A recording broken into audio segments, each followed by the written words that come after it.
And sir my question is around focus. आप दोनों से ही क्वेश्चन है. लाइक जैसे अभी क्या है, एक जॉब चल रहा है, एक डिजिटल बिजनेस चल रहा है और एक स्टार्टअप आइडिया चल रहा है बैकग्राउंड में, और अपना यूट्यूब जर्नी भी स्टार्ट करने का चल रहा है. तो फोकस और एनर्जी कहाँ डालें, क्योंकि 5 साल बाद हो सकता है ये पैरामीटर्स चेंज हो जाए. तो कैसे आइडेंटिफाई करें कि कहाँ पर फोकस रखना चाहिए लाइफ में, मतलब किस टाइम पे. एक बार वोटिंग कर ले फटाफट से. क्या कितने चाहते हैं इस क्वेश्चन का आंसर दिया जाए? मैं अपने तजुर्बे से ही आंसर दे पाऊंगा. मेरे हिसाब से फोकस की 3 बहुत इंपॉर्टेंट पहलू होते हैं. नंबर 1, हम अक्सर ये बोलते हैं कि मैं जिस चीज़ पे फोकस करूं उस सवाल का जवाब मुझे पहले पता होना चाहिए. मुझे ऐसा लगता है कि उस सवाल का जवाब आपको उस चीज़ को करने के बाद पता चलता है. जब आप ये सारी चीज़ें कर लेंगे अपने जॉब में, अपने यूट्यूब चैनल पे, अपने एग्जिस्टिंग बिजनेस पे, स्टार्टअप आइडियाज पे, जब आप वो पूरा प्रोसेस कर लेंगे तब आपको पता चलेगा यार इस चीज़ पे फोकस करके ना ज़्यादा आउटकम निकल रहा है. इस चीज़ पे इतना वक्त डाल के मुझे और ज़्यादा उसमें एक आउटकम पता चल रहा है. So this is where I should focus. But it is also not possible. 24 घंटे ही हैं तो वक्त तो उतना ही है, कैसे डालेंगे. इसमें मेरा जो तजुर्बा है, and this really works for me, अपने दिन की शुरुआत आपको उन चीज़ों से करनी होंगी जिससे आपको एनर्जी मिलती है. ये दूसरी चीज़ है. वो चीज़ें करनी है जब भी ज़रूरत हो जिससे आपको एनर्जी मिलेगी, ताकि आप उस चीज़ों पर एनर्जी खर्च पाए. तीसरा, वेरी इंपॉर्टेंट, आपको अपने दिन को ऐसे नहीं बिताना है कि यार ये वक्त ना फ्री है, क्योंकि वक्त फ्री नहीं होता है. वक्त का एक बहुत बहुत इंपॉर्टेंट खर्चा होता है जो हमें बहुत बाद में ही पता चलता है.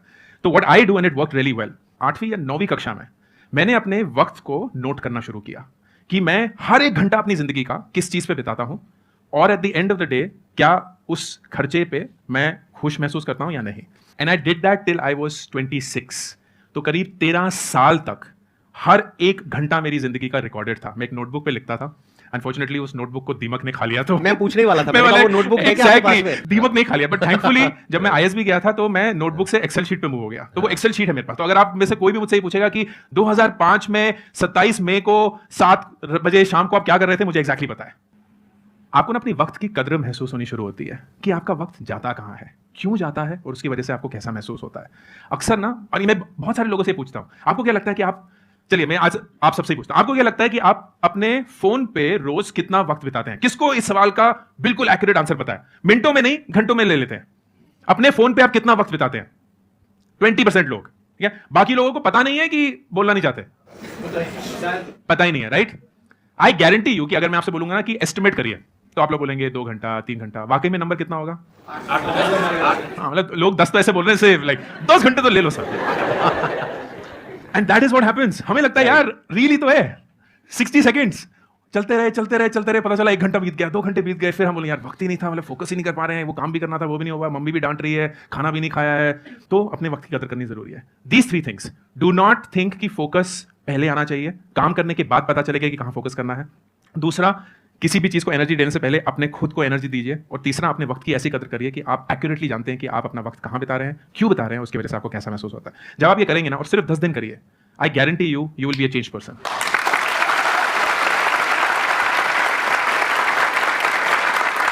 I'll also add something on to this. और मेरा भी एक सवाल आपके लिए भी है सर. नहीं पहले आप ऐड पहले आप करिए पूछेंगे. सर. मैं बहुत क्यूरियस हूं ये जानने के लिए कि आप अपना वक्त कैसे बिताते हैं, आपका दिन कैसा होता है. कितने लोग हैं जो इस सवाल का जवाब चाहते हैं? हाथ उठाइए. मैं आपको शॉर्ट में बता देता हूँ. प्लीज. जैसे सुबह मैं उठता हूँ 7 बजे के आसपास. फिर उसके बाद में मैं डेली कम से कम 2 घंटे अपने साथ में अकेले में वक्त बिताता हूँ, जिसमें मेरा मेडिटेशन का टाइम है, जिसमें योगा है, जिसमें मेरे घर पे एक छोटा सा जिम बनाया हुआ है, वहाँ पे थोड़ा बहुत एक्सरसाइज वगैरह कर लिया. देख के लगता नहीं है लेकिन करता हूँ. ऐसे भी कुछ लोग होते हैं, जरूरी नहीं है हर एक की बॉडी बन जाए जिम करने के बाद. अरे पहले से बढ़िया हो गया. Thank you sir. ऐसे ही जैसे सुबह का 2 घंटा, ऐसे इवनिंग में मेरा 2 घंटा होता है जिसमें मैं अकेले में बैठता हूँ, या तो कुछ कंटेम्पलेशन करता हूँ. बुक्स वगैरह मैं ज़्यादा नहीं पढ़ता हूँ, तो मैं अपने आप से ही सही तरह के क्वेश्चंस पूछ लेता हूँ, आराम से समझता हूँ उसको हर पर्सपेक्टिव से, जो भी मैंने किया, जो भी सही किया, गलत किया, व्हाटएवर. तो एक तो ये हो गया सुबह का और इवनिंग का शेड्यूल. बाकी दिन में मेरा शेड्यूल काफ़ी बिजी रहता है, क्योंकि ऑफिस में भी मेरे को सारा देखना होता है, वहाँ पे काफ़ी बड़ी टीम है, ये सेशंस हैं, प्लस वीकेंड जो होते हैं मेरे, वो मेरी फैमिली के लिए होते हैं. बस हो गया I think. The observation which is so important कि आप सर सोते हैं कितनी देर है करीब? मैं सोता हूँ 8 घंटे. 24 में से 8, 16 घंटे बचे. उस 16 में से 4 घंटे ये अपने लिए रखते हैं. दिन का 25% संदीप जी सिर्फ अपने लिए रखते हैं, किसी और के लिए नहीं. लेकिन बिकॉज ही डज दैट, उनके पास वो एनर्जी है कि वो हम सब लोगों के साथ वो बाकी का 75% इस एनर्जी के साथ देते हैं. That's the only way to do it. So brilliant. Thank you so much. आपने जो क्वेश्चन पूछा था कि मैं ये भी कर रही हूँ, वो भी कर रही हूँ, उसके अलावा और भी नए नए आइडियाज आ जाते हैं, उस पर भी काम करना है, तो दिन में टाइम तो लिमिटेड है, तो हम इतनी सारी चीज़ें कैसे करें? तो पहले तो प्रायोरिटाइज कर लीजिए कि अगर 4 चीज़ें आप एक साथ में कर रहे हैं तो उसमें नंबर 1 पे क्या है, नंबर 2 पे क्या है, नंबर 3 पे क्या है, नंबर 4 पे क्या है. और जैसे सर ने कहा कि जब तक आप उसको प्रैक्टिकली करोगे नहीं, तब तक समझ नहीं आएगा कि एक्चुअल में कहाँ पे फोकस करना है, कहाँ पे नहीं करना है. जब आप उन चारों चीजों को ट्राई करोगे तब आपको क्लियर होगा। हो सकता है जो अभी नंबर 3 पे है वो आपको लगे नंबर 1 पे आ गया, और जो नंबर 1 पे है वो नंबर 4 पे चला गया है। ऐसा होता है लाइफ में बहुत बार। नंबर 2, आप क्या कर सकते हैं कि अगर मानिए आप 2 या 3 काम एक साथ भी कर रहे हैं, जैसे मैं कर रहा हूं, I do a lot of multitasking life में। मानिए एट अ टाइम आप 2-3 चीजें एक साथ भी कर रहे हैं, तो try to connect the dots. उसको ये रखिए अपने माइंड में, एक बड़ी विजन रखिए, उस बड़ी विजन से इन सब कामों को कनेक्ट कर दीजिए। That is the way in which you can create order in your mind. यही एक बहुत बड़ी क्वालिटी होती है उन लोगों में जो कुछ बड़ा कर जाते हैं या एक्चुअल में लाइफ में सक्सेसफुल होते हैं। वो जो नहीं हो पाते हैं, वो क्या है, वो हर एक अलग अलग काम को अलग अलग समझते हैं। अलग अलग कुछ भी नहीं है, सब कुछ एक दूसरे से जुड़ा हुआ है। तो वो जोड़ आपको ढूंढना है कि जो आप कर रहे हो उसका कनेक्शन आपस में कैसे बन रहा है। ब्लॉक्स की तरह देखो, जो भी आप अलग अलग काम कर रहे हो उसको, पहला एक काम किया वो एक ब्लॉक हो गया, फिर अब एक दूसरा ब्लॉक हो गया, फिर तीसरा ब्लॉक हो गया। धीरे धीरे सीढ़ियां बनती चली जा रही है, आप इसके ऊपर चढ़ते चले जा रहे हो और आगे बढ़ते चले जा रहे हो। तो इस तरह से अगर सोचोगे लाइफ में, तो धीरे धीरे जो भी आप करोगे, फिर चाहे वहां पर सक्सेसफुल हुए हो चाहे फेल हुए हो, कुछ भी वेस्ट नहीं जाएगा, क्योंकि सब कुछ कनेक्ट हो जाएगा उस बड़ी विजन से। और एक दिन आप देखोगे कि वो सब कनेक्ट होकर के कुछ बड़ा कमाल का हो रहा है। Absolutely wonderful. सर मेरा क्वेश्चन ये है कि कोई ऐसा बिजनेस जो जीरो इन्वेस्टमेंट से शुरू हो, छोटे लेवल से शुरू हो और बहुत बड़े लेवल तक जा सके आज के टाइम को देखते हुए। अगर आप चाहते हैं कि भैया जीरो इन्वेस्टमेंट के साथ हमारा एक बिजनेस शुरू हो जाए, फिर हम लाखों करोड़ों रुपए कमाएं, that's actually the wrong start. क्योंकि आप वेट कर रहे हैं कि आपको पहले एक ऐसा आइडिया मिलेगा, फिर उसके बाद मैं मेहनत करना शुरू करूंगा, उसको समझने की कोशिश करूंगा, उसको अपने तजुर्बे से बड़ा बनाने की कोशिश करूंगा। That's the wrong start. मेरे हिसाब से सबसे पहले अपने आप से ये पूछिए कि कौन सी ऐसी चीज़ है जिसको मैं इतने अच्छे से करता हूं कि लोग मुझसे पूछते हैं यार मुझे तो बड़ा मुश्किल लगता है ये, लेकिन तुम बड़ी आसानी से कर लेते हो। वो चीज़ ना आपके तजुर्बे, आपके एक्सपीरियंस, आपकी फितरत से सबसे क्लोज है, and that may be your super power. उस चीज़ में आपको घुस जाना है और उसमें सिर्फ वक्त लगेगा दोस्त, 6 महीने, 12 महीने, 1 साल, 2 साल। वो एक ऐसे मकाम पे पहुंच जाएगा जहां इस सवाल की आपको जरूरत ही महसूस नहीं होगी, क्योंकि वो इन्वेस्टमेंट आप डाल चुके होंगे। उसके बाद शायद लोग आपको पैसे देने के लिए तैयार होंगे, बहुत सारे और लोग आप पे विश्वास करके आपको पैसे देने के लिए तैयार होंगे। तो एक एंटरप्रेन्योर के लिए कभी भी पैसा सबसे ज्यादा जरूरी चीज नहीं होता है। उन्हें पता है कि आइडिया, अपनी मेहनत, टीम, तजुर्बा, ठोकरें खाकर उससे सीख पाना, that is the only way to learn. और ये सब चीजों में वक्त लगता है दोस्त, वक्त लगेगा। तो जिंदगी में सही चीज पाने के लिए कभी भी जल्दबाजी मत करना। And this person right here is a living example of that. कितने साल से यूट्यूब चला रहे हैं जब लोगों को यूट्यूब पता भी नहीं था, और ये इतना सक्सेसफुल बिजनेस भी चला चुके हैं। कोई जरूरत नहीं थी ये सब करने की, मुझे लगता है ऐसे, प्लीज मुझे पूरी स्टोरी, कोई जरूरत नहीं थी, राइट? इतना सक्सेसफुल बिजनेस, सब कुछ सही, लेकिन he chose that idea because he felt passionate about it. सालों सालों तक शायद कोई विजिबिलिटी नहीं मिली होगी, किसी को नहीं पता कि क्या चल रहा है, कौन है संदीप महेश्वरी, क्या करते हैं। आप जैसे लोगों को अगर जबरदस्ती भी नीचे मॉल से बुलाने की कोशिश करेंगे, यार मेरा शो चल रहा है आ जाओ, एक इंसान नहीं आएगा शायद। आप सब लोग आज तड़प रहे हैं आने के लिए। इसके लिए इन्वेस्टमेंट नहीं लगी, इसके लिए पैसा नहीं लगा, ये सब तो अभी बहुत बाद में आया है। सिर्फ मेहनत, सिर्फ वक्त एंड अपने ऊपर विश्वास। That will be my answer. क्या बात।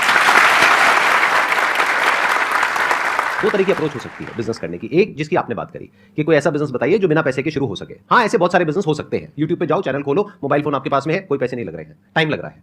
सिंपल, पैसे तो नहीं लगते ना, फ्री है ना।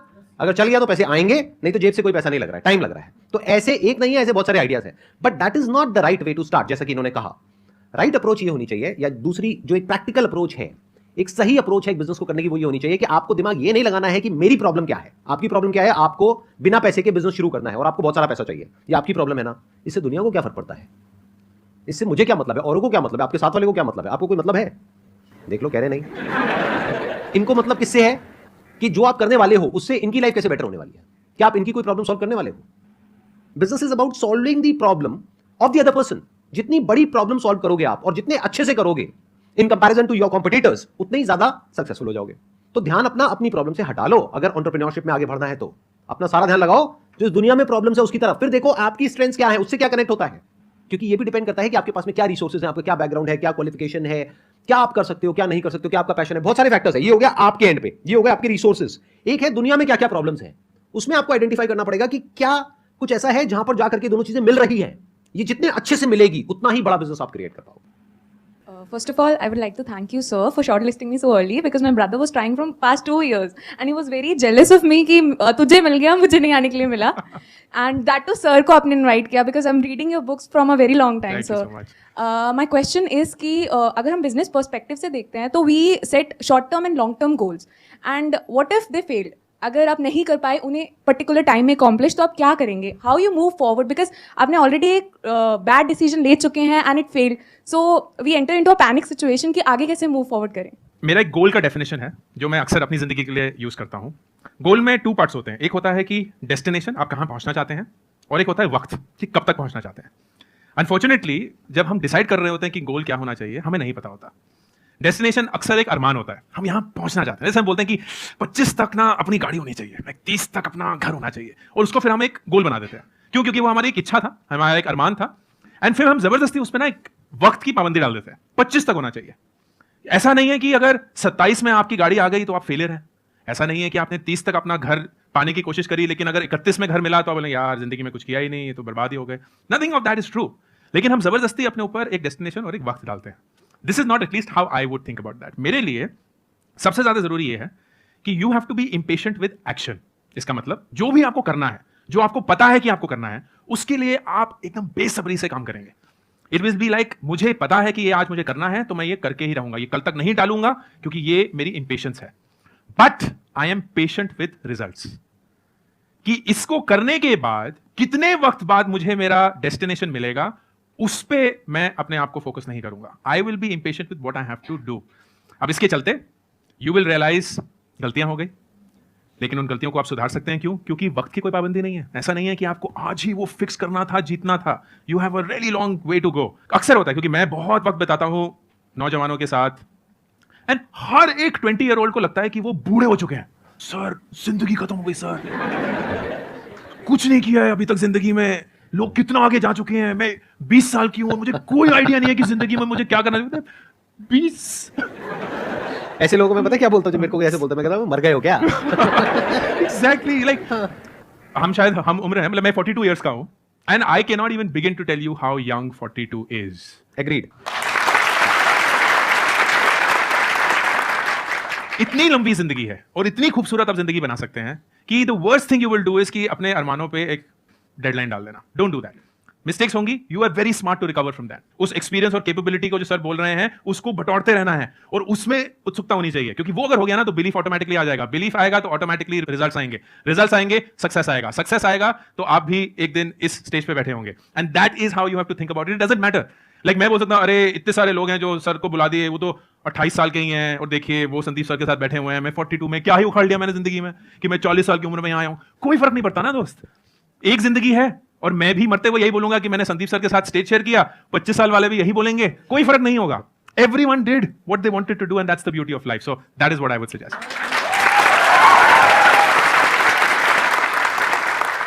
I'm an entrepreneur from last 1 year. Now there are some very good days and some very bad days. एक में तो जब ऊपर चढ़ जाते हैं around cloud 9, और एक में जब cloud 9 पे होते हैं उतना ही गंदा गिरता है फिर अगले दिन अगर ना कुछ वर्क करे तो। How to stay level headed all this while? जब भी आप अपनी पूरी आइडेंटिटी को सिर्फ अपने काम पे टिका देते हैं ना, then it suddenly becomes too much to handle. And अक्सर founders, entrepreneurs, business people make this mistake कि काम ही पूरा वजूद है, पर नहीं है। लाइक आपका एक फैमिली है, आपका अपनी खुद की जिंदगी है, and you also have your work. तो ये जो अप्स एंड डाउन्स हैं, अगर आप उसी को अपनी पूरी आइडेंटिटी, अपना पूरा मेजर ऑफ सक्सेस बना देंगे, then you will feel it even more than it actually is. So number 1, please identify कि आपकी जिंदगी इससे काफी बड़ी है, and you have to give it that respect. Number 2, एक सपोर्ट सिस्टम रहना। सपोर्ट सिस्टम बहुत जरूरी है, चाहे आप ऊपर हो चाहे नीचे हो, क्योंकि सपोर्ट सिस्टम क्या करता है, वो आपको मेरे हिसाब से ग्राउंडेड और रियल रखता है। वो दोस्त जो आपको हमेशा आपके मुंह पे सच बोल सके सबसे ज्यादा जरूरी है आपके लिए, क्योंकि जब आप हवा में उड़ने लगेंगे बोलेंगे दोस्त कुछ नहीं हुआ है, ऐसा कुछ नहीं उखाड़ा तूने, वापस आ जा। जो लोग नीचे होंगे बोलेंगे यार you are far bigger than this, इससे तो बहुत बहुत मुश्किल दिन देखे हुए हैं, वापस आ जाएगा। But they are not telling you a lie, वो झूठ नहीं बोल रहे हैं आपसे, वो वाकई में आपसे सच बोल रहे हैं, and that is important for you to hear. तीसरा, जैसे मैंने मैम का एक आंसर दिया, जो सेंस ऑफ प्रोग्रेस है ना दोस्त, वो बहुत ही ऑब्जेक्टिव होगा। It's almost like maintaining a calendar. Calendar में आपको कभी भी ये नहीं पता चलता कि ये मीटिंग अच्छी हुई है कि बुरी हुई है। कैलेंडर में सिर्फ ये पता होता है कि आपको ये काम करने दिन में, और वो ना अक्सर बहुत बोरिंग लगता है, बहुत पेनफुल लगता है। It's almost like a routine, एक रोबोट है, आप खड़े होंगे, आप करेंगे। जैसे अगर आप, ये संदीप जी नहीं होते, ये कोई नॉर्मल इंसान होते, ये बोलते मैं दिन में सुबह उठ के 2 घंटा कुछ करता हूँ, फिर दिन में बहुत सारी मीटिंग्स करता हूँ, फिर शाम को आके 2 घंटे और कर देता हूँ, तो बोला यार तो बहुत ही बोरिंग इंसान है, कुछ है ही नहीं इनकी जिंदगी में। कुछ एक्साइटमेंट हो ना कि सुबह उठ के मैं ये करूंगा वो करूंगा, ये तो 2 घंटे मेरे पार्टी गाड़ी से वो पार्टी कर रहे हैं, ये कर रहे हैं, फिर मैं आप ये गाड़ियां आती हैं, फिर मैं गाड़ियों में से चलो आज मैं ये गाड़ी चलाऊंगा, आज मैं लंदन में ब्रेकफास्ट करूंगा।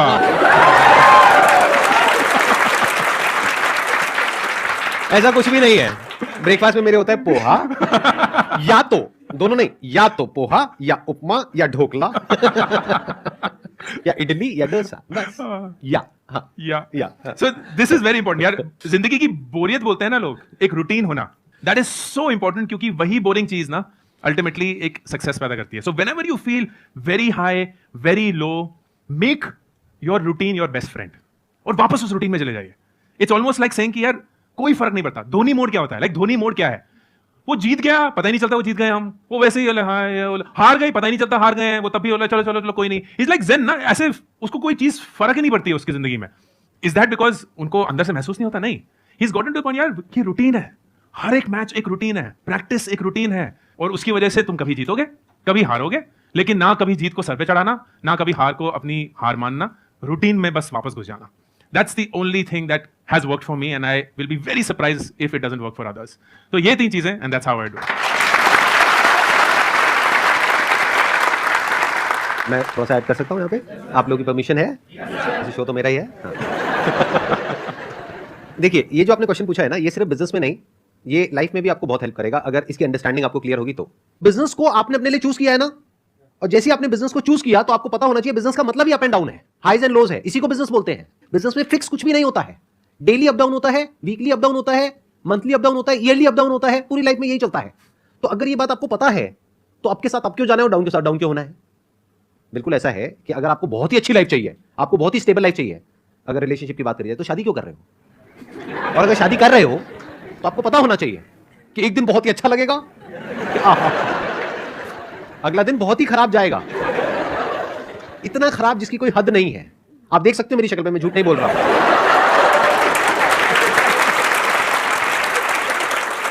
तो अगर ये आपको पता है तो शादी के बाद भी आप खुश रह सकते हो. और अगर ये नहीं पता है और ये सोच करके शादी कर रहे हो कि मैं शादी करूंगा या करूंगी, उसके बाद में तो सब कुछ बहुत बढ़िया होगा, मेरे सारे दिन बड़े ही अच्छे होंगे, लाइफ बहुत ही स्टेबल होगी. अरे खाक.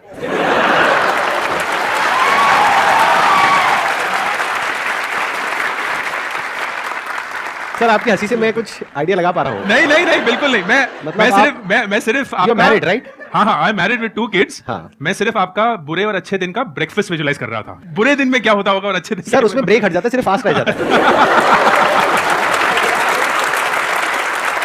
मजा आया आप सबको या नहीं आया? Thank you so much sir for coming. Thank you so much for मेरे को सीरियसली बहुत अच्छा लगा आपसे मुझे इंटरेक्ट करके. बहुत बहुत मजा आया. आई बहुत. थिंक हमारी ये जो एंटरप्रेन्योरशिप वाली वाइब्स है वो मैच कर गई. Thank you all also for coming here.